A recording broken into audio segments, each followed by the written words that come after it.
Hello and good day. Welcome to our video channel, God's Promises. And today's video will be a fast, concise overview, Book of Job, chapter 22. Let's get started now.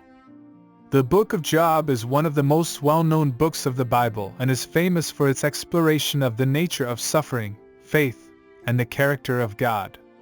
Chapter 22 is part of the ongoing dialogue between Job and his three friends, Eliphaz, Bildad, and Zophar.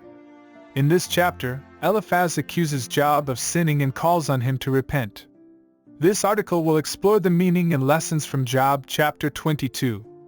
The chapter begins with Eliphaz questioning Job, asking if a man can be of use to God or whether God's favor is dependent on anything that a person can do. Eliphaz implies that Job's troubles are a direct result of his sin, and that he has somehow offended God. Eliphaz then goes on to give a list of sins that he believes Job has committed. He accuses Job of oppressing the poor, withholding their due, and exploiting those who are weak.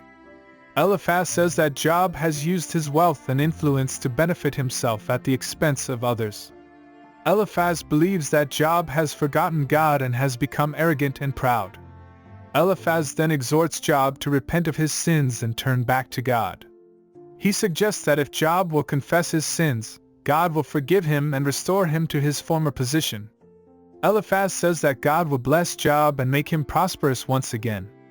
However, Eliphaz's words are misguided. Job's suffering is not the result of his sin, but rather a test of his faith. Job has not sinned, and his friends' accusations are unfounded.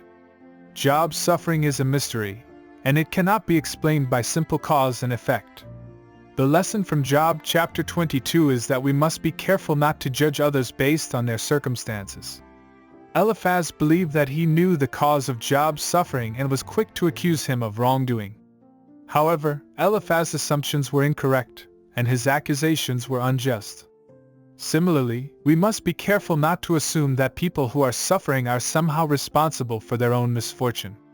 We should not be quick to judge or blame others for their circumstances, but instead, we should seek to show them compassion and understanding. Furthermore, the lesson from Job chapter 22 is that our relationship with God is not based on what we do or don't do. God's love and grace are not dependent on our actions or accomplishments.